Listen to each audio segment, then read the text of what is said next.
things, and the neighboring states engaged in various kinds of proxy wars. Pakistan, through the Taliban, tried to reestablish its own hegemony over Afghanistan, and then for the reasons that you know, we just commemorated the anniversary, the United States invaded. And now, when the United States first intervened, I should say, in 2001, it was backed by a very large international consensus in the belief that the United States was fighting against a common enemy.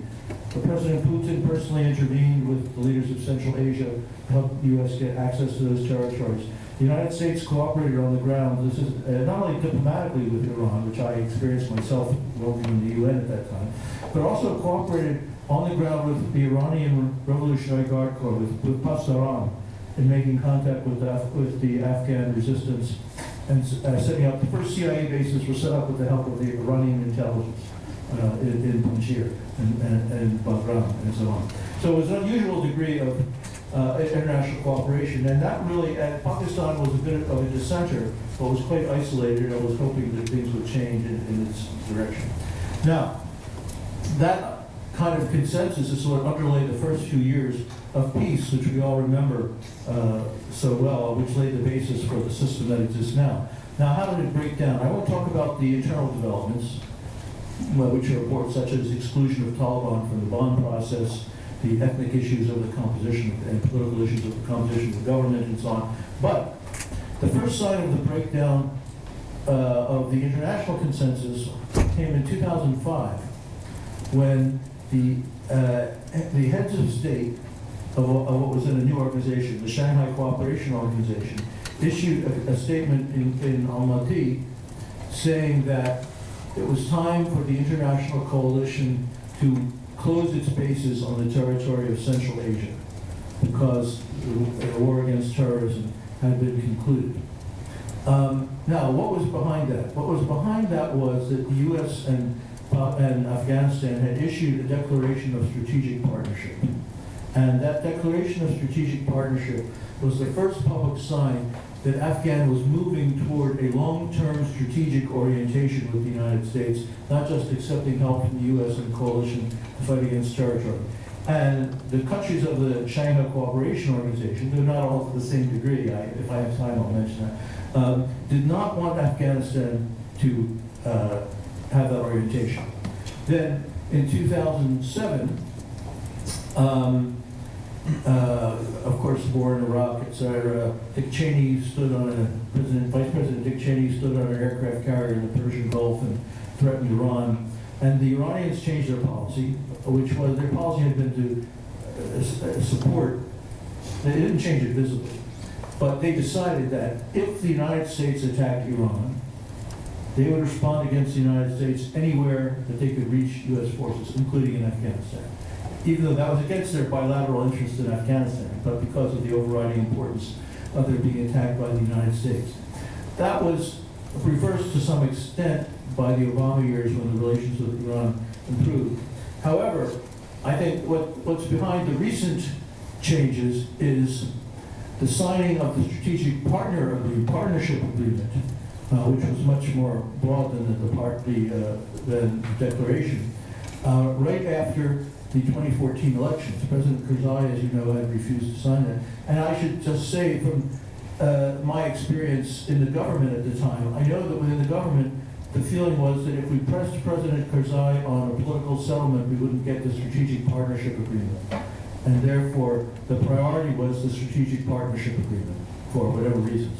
Now, many people in the region and in Afghanistan believe that the U.S. wants to have, that the Strategic Partnership Agreement provides a political and legal framework for the United States to have military bases in Afghanistan indefinitely for reasons that do not have nothing to do with terrorism or Afghanistan, for reasons that have to do with the relationship of the United States to the surrounding countries, which, remember, weak and poor as Afghanistan is, its neighbors are quite a contrast to that. China, Russia, and Russia in particular, but also Iran, Pakistan, and India, some of the fastest growing economies in the world today. Therefore, that I think is the underlying reason that since that time we've heard about Russia and Iran reaching out to the Taliban, and we've heard about a convergence of interest among China, Pakistan, Russia, and Iran, which is beyond behind the recent attempt to start the Moscow process. Now, the point is, my title, I gave it this title, what did I give it? Is it, yes, can Afghanistan be secure in the current international context? The role of China is very important. I can actually talk about that later, because China has a broader economic interest because of the interest in security, and doesn't want the U.S. to leave immediately. Well, no one wants the U.S. to leave immediately. No one has a coherent position. It's sort of like St. Augustine saying, God, Lord, make me chase, but not yet. So they would like the troops to leave, but not yet. But if we are going to have a political settlement, there has to be an international agreement about what happens to those troops, who is going to continue to fund the Afghan government, and what will be done to count, even if the Taliban are no longer a threat, what will be done to counter the growth of the Islamic State or the various nebulous groups that are acting in the name of the Islamic State? What will be the counterterrorism platform for the future? At the moment, so even though I'm pleased that my former classmate Zalmay Khalilzad was given this position and a mandate, and I think that's very important, shows commitment on the part of the United States. As long as our foreign policy consists of picking fights with all of the countries with which we would have to cooperate in order to make peace in Afghanistan, namely Pakistan, Iran, Russia, and China, I don't think we'll be able to get to the final objective. But that is why we do need a global perspective on this conflict, as well as local and regional.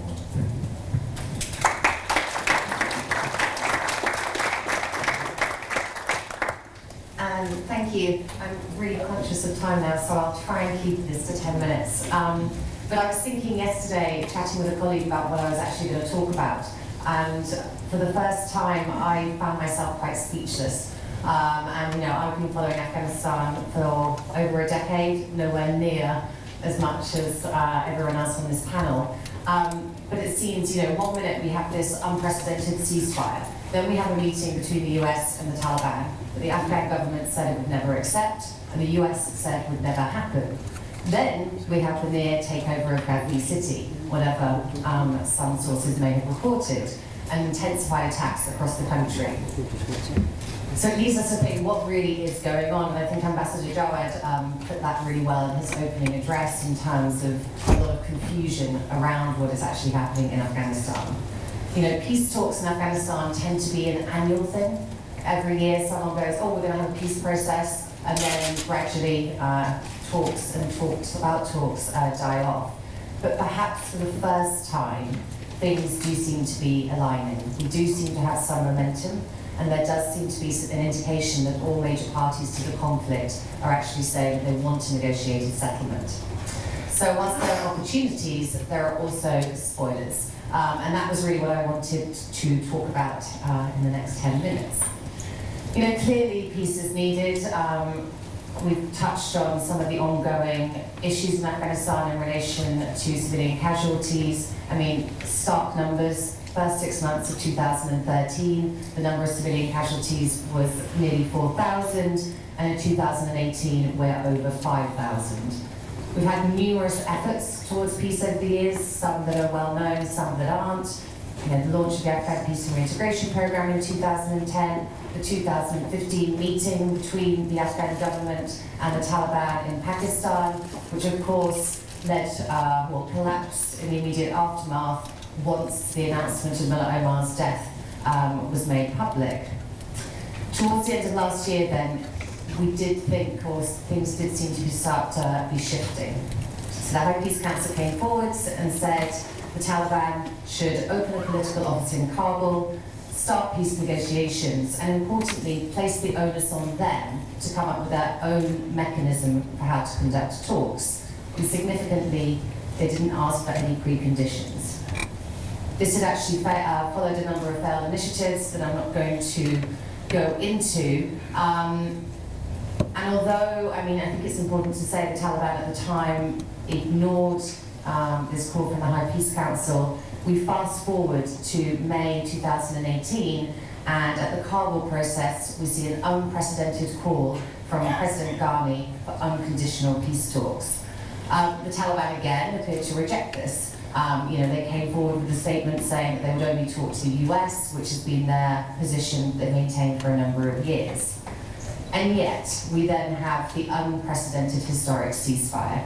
And, we talk about algorithms in relation to Facebook, Twitter, etc. So maybe my feeds are a bit biased, but I had masses of tweets and Facebook messages from Afghans rejoicing in the fact that they were finally able to travel to various parts of the country that they hadn't been able to for a number of years. The pictures of Taliban fighters embracing Afghan National Security Forces, and that did inject some much needed optimism into the situation. And then we have this meeting, reported, confirmed, whatever, between the US and the Taliban in Doha. I'm going to talk about that a little bit more later. I do think we need to be cautious about it, but it was an icebreaker. So before I get on to the positives, the obstacles to peace. Is the Taliban movement actually ready to talk? So we've seen an escalation of attacks since the historic ceasefire. Clearly the Taliban still maintain significant control over the country. Obviously figures change, fluctuate, they're challenged, but it looks like at the moment the Taliban's in control of about 14 to 15% of the country, with the government at about 56%. So there doesn't seem to be any indication that the Taliban at the moment is going to stop its military campaign, and instead they seem to be committed to that cause. On a positive note, it's tempting, I guess, to see this as an attempt by the movement to strengthen their position against, ahead of any potential negotiations. But on the other hand, there is a concern, or I do have a concern, that given that the group is not homogenous, that it could be that some of the military faction of the Taliban in particular, if they do feel that they are still winning, that they still might be spoilers of the process, and they wouldn't actually be willing to enter into talks unless we could see very, very significant conditions. At the same time, there is also the risk that the violence becomes so high that it discourages the Afghan government and the Afghan people from peace. I should say that I did research in 2009 to 2012 looking at Afghan perceptions of justice, peace and reconciliation, and the consistent finding was that Afghans were willing to compromise in the interests of peace. That doesn't necessarily mean we should forget justice and human rights, but clearly there is a big appetite for some level of stability within the country. There are other issues, I think, still with things like the Qatar office. Reports that the Afghan government, and Ambassador Jowett can challenge me later, along with the US, haven't actually been in favour of the Qatar office. The Saudis, not a big fan of it either. Any efforts, I think, to close that office would not be seen as a confidence-building measure by the Taliban. I think one of the things that this meeting in Doha has shown, and some of the statements that have come out of the Taliban, is that they are very consistent that their political representation in Doha are the people we need to be talking to. And that is the channel that needs to stay open. Opening an office in Kabul is one thing, but the Taliban do need a fallback position. The other stumbling block, I think, is the US approach to Afghanistan and the renewed counter-terrorism operations that we've seen. There's a quote, and I always forget who actually said it, but it's, the US has not been in Afghanistan for 17 years. It's been in Afghanistan 17 times for 1 year. And that kind of feels where we're at the moment. We're back with a sort of good, bad, government, Taliban, black, white, which is failing to acknowledge the very complex civil nature of the war and identify the Taliban not only as a military actor, but also as a political one.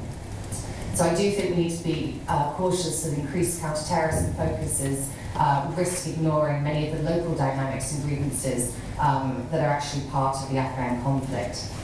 Airstrikes, another kind of cause for concern, civilian casualties being an obvious recruitment tool. And I think it's something that actually Ambassador Jowett said as well, Taliban's success doesn't actually rely on their own popularity, but on the unpopularity of others. So there is a real demand at present for the creation of a legitimate Afghan state. So what about that? Big issues facing the government.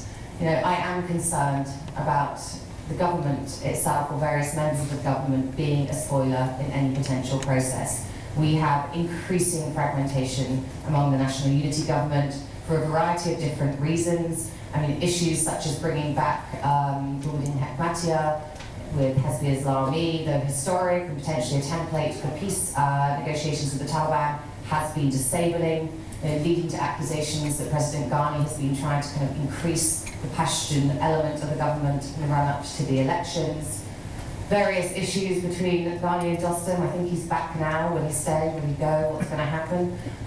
Internal divisions within Jamiat Islami, and a variety of different coalitions. I mean, I cannot keep up with the number of different coalitions that are currently existing, and many of them seem to feature former President Karzai. So there are power brokers who benefit from the current system, and they stand to lose if the Taliban are brought into government, and they could be potential spoilers. I think one of the things when we talk about Afghanistan and we talk about the current nature of the conflict is to see how far removed some of those in government actually are. If you can drive around in an armoured convoy, if you've got protection at home, if you're benefiting from the current status quo, what is your actual incentive for the conflict to end? And that is one of my concerns. Another obstacle, which actually I think I might leave and just kind of throw it out there, is Pakistan's role in this. What's Pakistan going to do next? Imran Khan, don't know, a lot of rhetoric, not quite sure what his actual approach will be.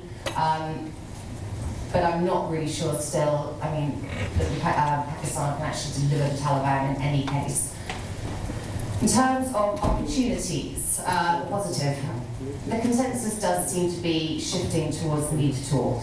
I think the fact that the conversation in Doha between the US and the Taliban happened in full coordination with the Afghan government is a marked change. We look back to issues in 2011, Karzai had kind of scuppered these attempts because he felt that they undermined his authority.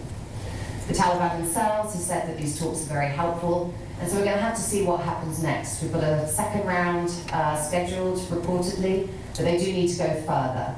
And there does need to be some understanding that after these preliminary talks between the US and the Taliban will next speak to the Afghan government. There is the long-standing issue, which Barney touched on, which is, what happens in terms of US troop foreign, presence, given that even though there looks to be some more compromise on the Afghan Taliban side, the key thing is the Taliban want to end the occupation, and they call it an occupation. And I think, again, we need to understand very much that the Taliban do have to justify themselves to their followers. They really can't suddenly shift positions overnight and expect people who've been dying on the battlefield for them to still follow.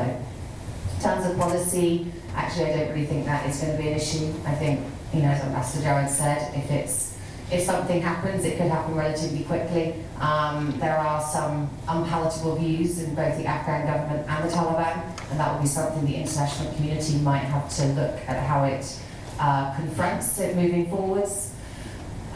Previous concerns about lack of unity, the Taliban wouldn't be able to actually enter into a peace process because they're not unified enough. Hopefully, I think maybe the ceasefire and the fact that it was held demonstrated more unity and homogeneity that perhaps people who've been following Afghanistan had actually felt.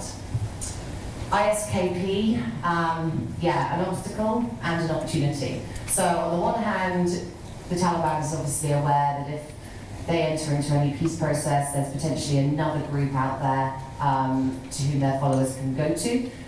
But it's also a convenient enemy. I'm still very cynical about ISKP presence or ISIS or whatever it is, but at the end of the day, it's proving a nice convenient enemy that everyone agrees on that we don't like, and that the Taliban can present itself against. At the same time, it's allowed kind of Russia and Iran to identify that the Taliban is the least worst option, and so some of the regional pieces seem to be aligning too. I'm just going to conclude with a cautionary note. The elections are coming up. Everyone is aligning. We're not sure what's happening. We're not actually even sure, I think, 100% that they're going to go ahead. but it's very difficult to consider peace at that stage at the moment. The Taliban knows it cannot win an election, so it does not want to participate in the electoral process, but it also knows that this time next year we might end up with a different Afghan president. So does it have any real incentive to speak to the Afghan government right now? Elections themselves could also prove deeply divisive. I monitored both rounds of the 2014 elections. I also sat day in, day out counting the unprecedented 100% audit, which I can say was actually kind of the EU's fault or benefit, whatever it was. But that process itself really undermined the credibility of the elections and the electoral process, and in the process delegitimised the Afghan government. Why turn up to vote for an election in which you could get killed by the Taliban or a suicide bomb going off if actually the final result was something that could have been negotiated without an electoral process? So I'm concerned that this could further delegitimise the Afghan government. Sources from inside Kabul say that these elections look like being the worst ever, which is a terrifying idea. And so one idea, which is not necessarily one I'm going to say which side of the fence I sit on, but might be one for the discussion later, is would it be so bad not to have elections, and instead to have some form of Bond 2 process, learning from the failures of Bond 1, including the Taliban, and considering issues of justice and human rights, moving beyond the kind of narrow power-sharing models that we've seen, and having an actual broader attempt to reset Afghanistan. Thank you very much. I think that was quite an interesting end. It's always useful when someone ends with a proposal which gets us thinking. I'll just use my chairman's prerogative to throw a couple of questions at our speakers before opening up, and we'll try to keep them quick so that we can get to you guys very quickly. Dr. Rubin, I wondered to what extent some of your, all of your remarks, in fact, seem to indicate that geopolitics and geopolitical competition between some of the great powers kind of bleed into the wider Afghanistan event. To what extent do you see that bleeding into the actual peace process? Do you see people jostling for national interest? And can you give examples of that? And then I think on this one would be, what areas in a Bond 2 could you see Afghan sides converging over? So, for example, rather than thinking about what divides them, what would be the points of convergence at which you could see something? So, Dr. Rubin, I'll open to you first. The peace process, and most peace processes this way, does not consist of one forum or one agenda. There are, in the peace process in Burundi, for example, a country in which there continues to be war, but which was nonetheless a somewhat successful peace process, there was a complex mediation involving 4 different groups with different mediators, which took place in Tanzania. In this case, especially because of the financial and military dependence of all the actors in Afghanistan and the presence of the United States, a peace process will have to involve the Afghan actors, Taliban, the various elements of the Afghan government, the state, and other Afghan political actors in different women, ethnic minority minorities, everybody's in the various ethnic groups. And that's one level. Then the regional countries who may feel threatened by one or another aspects of a settlement will also have to be involved, because it's very easy to disrupt it. Pakistan has been doing it. Iran could do a lot more. Iranians complain to me that the Americans don't appreciate how much they're not doing in Afghanistan. And they could be much more disruptive. And then there has to be kind of global issue, because the permanent presence of U.S. military bases in Afghanistan changes the strategic structure of the Asian continent. And that is of concern to Russia and China. I don't need to tell you that they're important countries. So, in order, and they have their own, Russia is very close to Iran, China is very close to Pakistan, those two groups are converging. So, in different forums, all of those issues have to be discussed among different players. And that's why possibly you will ultimately need a UN umbrella over the various forums, formal and informal talks, in order to reach and more important, implement some kind of a settlement. I mean, as I started to think about that question, I thought, oh God, Bond 2 could be even more of a disaster than Bond 1. Because actually, points of convergence, I mean, how much has Afghanistan changed? And we've seen significant changes, and we all know the different points about development and women's rights and et cetera, et cetera. But in terms of putting people around a table together and expecting them to come up with a different approach, I'm still not sure how far along we are.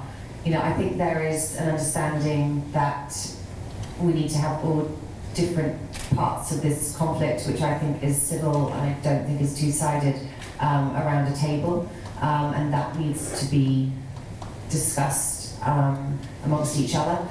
But you know, when we look at resolving a conflict, it was my old professor, David Keane, who said we need to look at who's winning and not who's losing. And right now, there are significant people on all sides of the conflict that are benefiting. So unless you could come up with a negotiated settlement at Bonn to ensure that those people continue to win, I can imagine that that would still be an incredibly difficult process. And I mean, things that I would like to see in terms of kind of resetting the Afghan state, looking at issues of transitional justice, highly unlikely to be addressed, particularly if we look at what's happening with the ICC and obviously the US issues in that regard as well. The experience of Track 2 processes is that when Afghans, including the Taliban, get together and talk about basic principles of government, they agree about them very quickly. This is what happened at in the meeting in Chantilly in France. What that says to me is that that's not what the conflict is about. The difficult issue will be about who gets to carry the guns and who funds and supports those people who get to carry the guns. That would be very difficult. That was the most difficult issue at Bond 1 also, although it does not appear in public. But behind the scenes, that was the main issue. So we'll now open up to the floor. Can I just ask you quickly say your name and your affiliation, and if you also keep your questions, comments under around 2 minutes so that we can get it at 5 people if we can try. So I see these 3 gentlemen. Maybe we can take them as a cluster. Is there a microphone going out? Or no? No, there's not. It's this one, literally. The microphone, if you have it, you speak.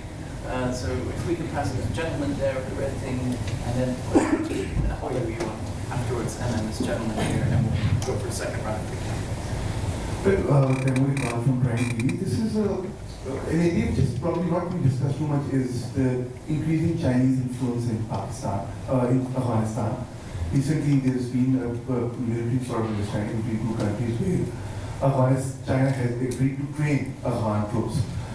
And obviously one understands China's own incentives or concerns, the radicalization in the Xinjiang province, perhaps losing the US influence in Afghanistan, protecting their own CPAC One Belt One Route project. They also see it as a big concern, and it makes perfect sense for them to actually get more involved in Pakistan.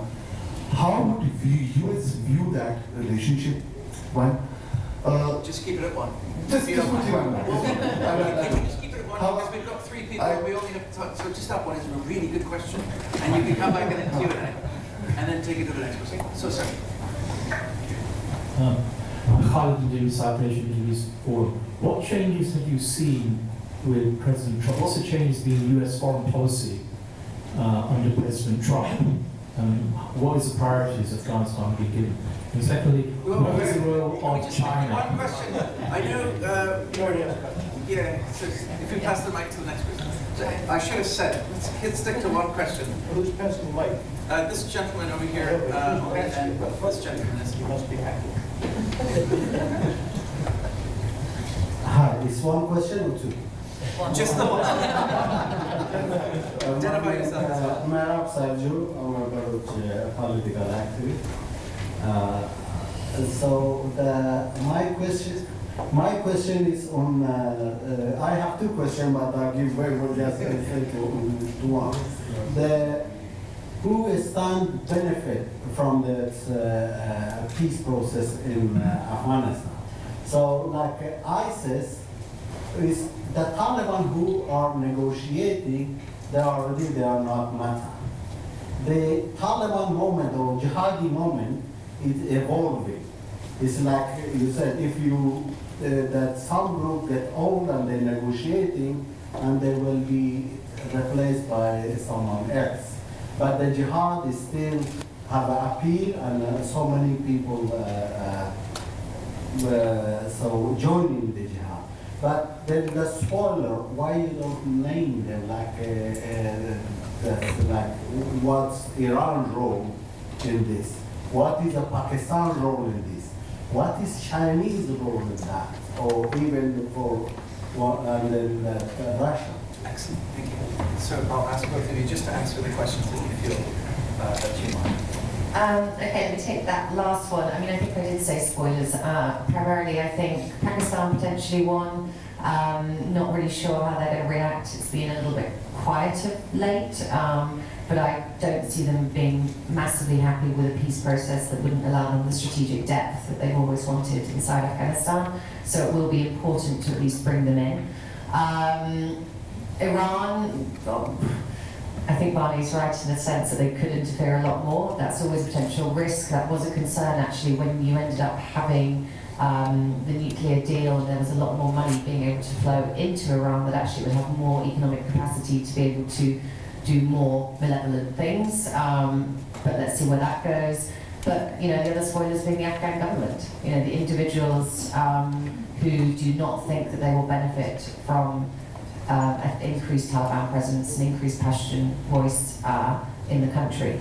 In terms of China, yeah, I mean, China I think has been kind of touching the water with Afghanistan. I think Afghanistan would like a lot more engagement from China because it sees it as more of a neutral ally, irrespective of the relationship with Pakistan.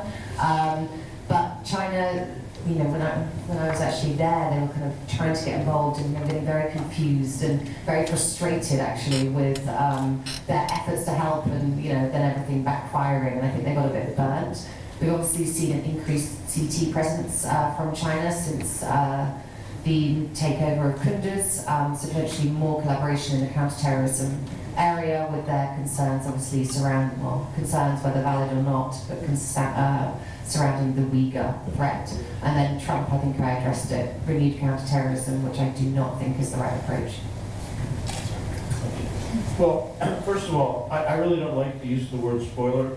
Spoiler is a word for people whose interests we don't want to take into account. It may be a word also for those people whose interests we cannot take into account, which would include Well, the seminar is very timely because I think for the first time I've seen more consensus going around the idea of a peace process in Afghanistan on the part of all the actors, and in particular in all parts of the U.S. government, which I was a part of at one time.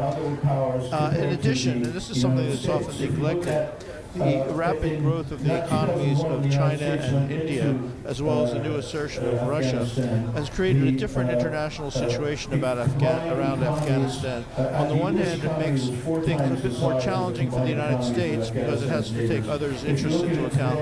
But on the other hand, all of those powers have an interest in the stabilization of Afghanistan because they want to invest in transport, communications, energy, and so on throughout the region. China and India in particular. And I think the strategic question for a peace process is how to involve those actors in a cooperative way so that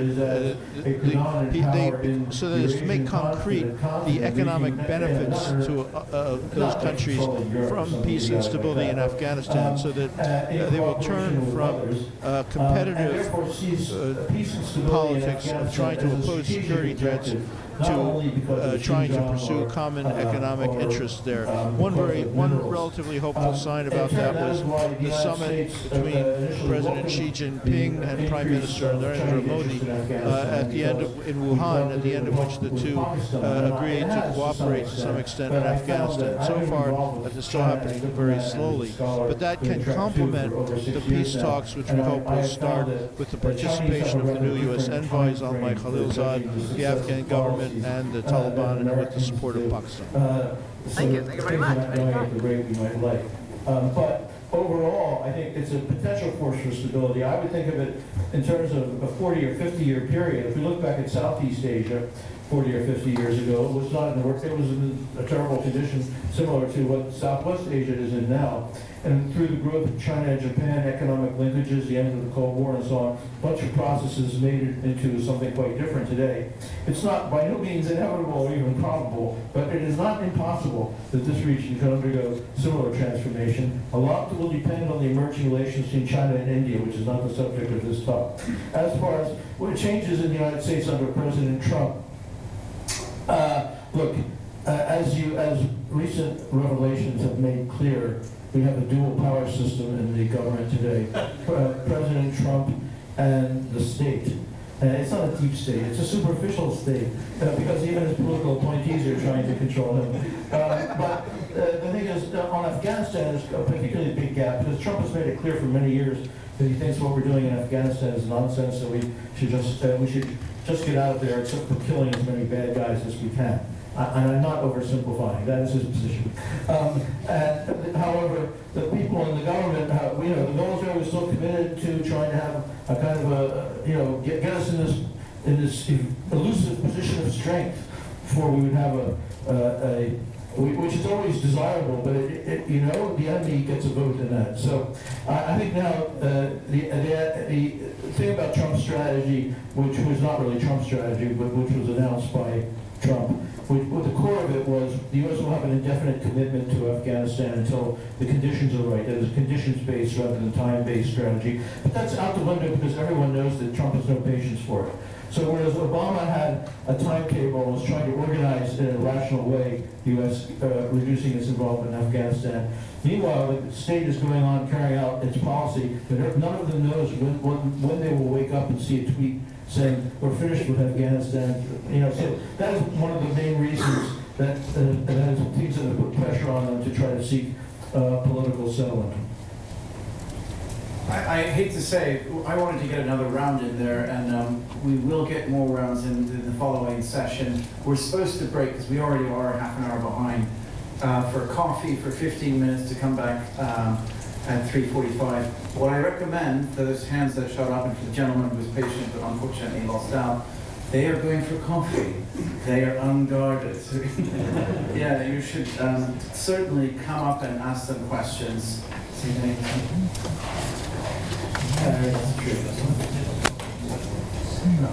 So we do have that hour for Q&A later, and we will open it up to the whole panel. So can we put our hands together just to say thank you?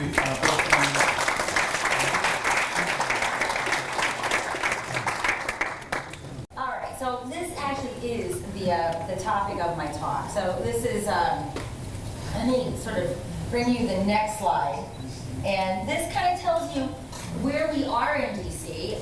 If you don't recognize this graphic, it's from the failing New York Times. This graphic on the left is what the US military says the situation in Afghanistan looks like. The places in yellow are contested by the Taliban, the places in red are controlled.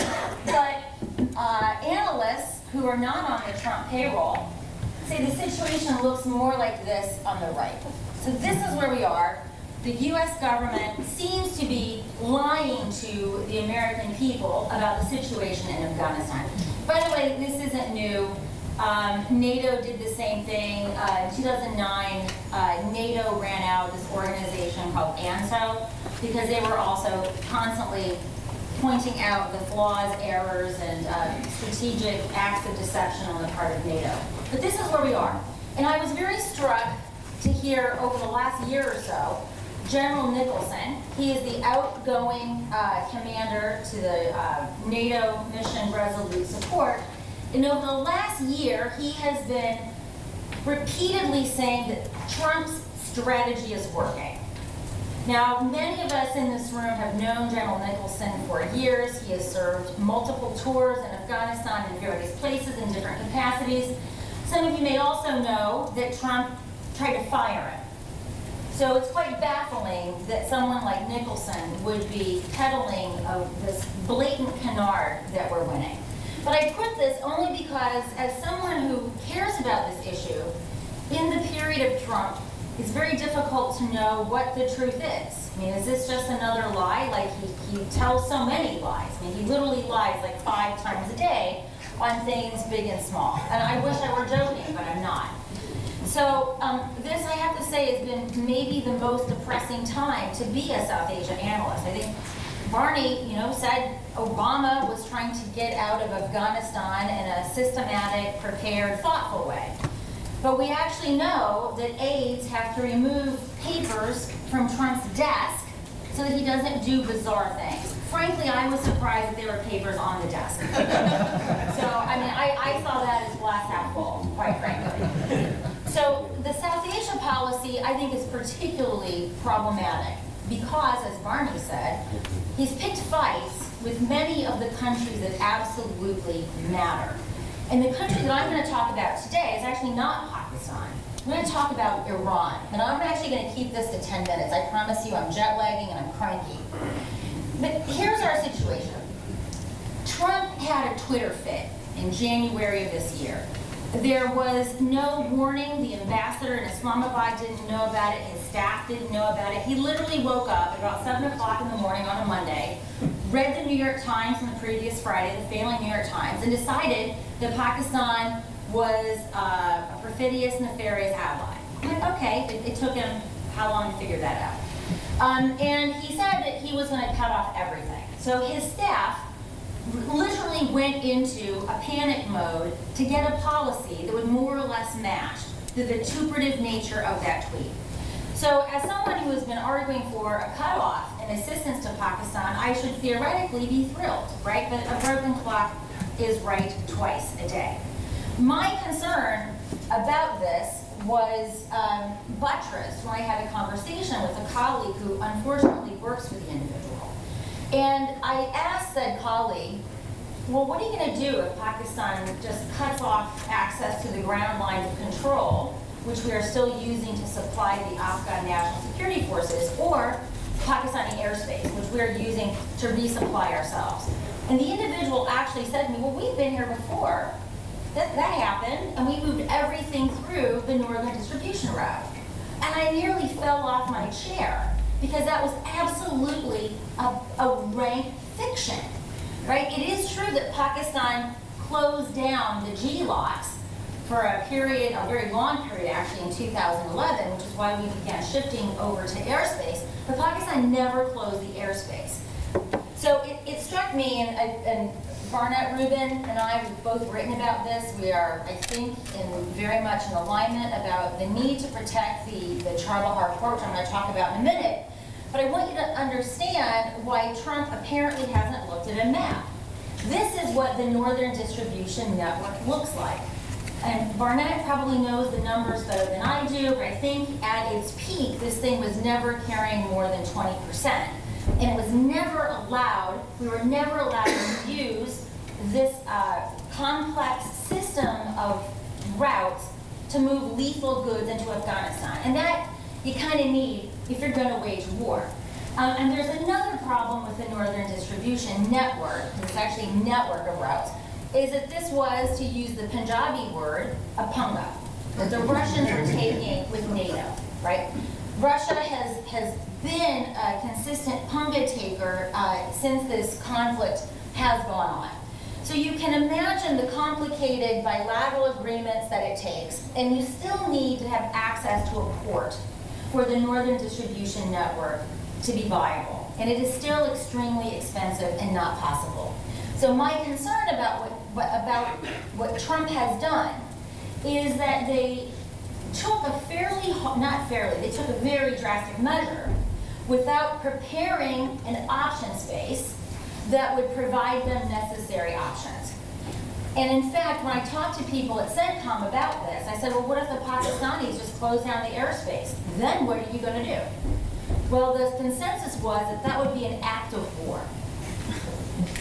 I'm like, really? We're actually going to go to war now with Pakistan after we haven't been very successful with fighting this war in Afghanistan? That's your actual answer? So that didn't make me feel any better. And then by the time we get to the spring, I'm feeling even more angry. Because what did President Trump do? He withdrew from the Iran nuclear deal, the JCPOA. Now, he didn't do this because he is a strategic thinker and he really thinks Iran is terrible. He's doing this, and some people may disagree with me, to consolidate the evangelical nutter vote. Now, let me tell you, anyone know about the American evangelical nutter voters? These are the folks who believe, and I'm not joking, I grew up amidst these nutters, that's why I'm a militant atheist. They believe that Israel has to exist for Jesus to come back, whereupon he will cast Jews to hell. But these are the people who are supporting this multiple philanderer, a man who was, fornicating with a porn star while his wife was letting their, I believe the term is anchor baby, do the needful on her plastic bosoms. But the evangelicals see him as the most important tool to execute their domestic policy, which literally means stacking our courts with other nutters. In other words, the destruction of American democracy and the pursuit of essentially white male supremacy. So this is what's driving his Iran policy. Now, there's a problem if you go back and you look at the northern distribution route, and you look at the Pakistan option, we have a perfectly acceptable GLOC, a ground line of communications, that over several years, the Indians have been developing in Iran. And this is this thing over here. This is Chabahar. It's about 72 kilometers from Gwadar.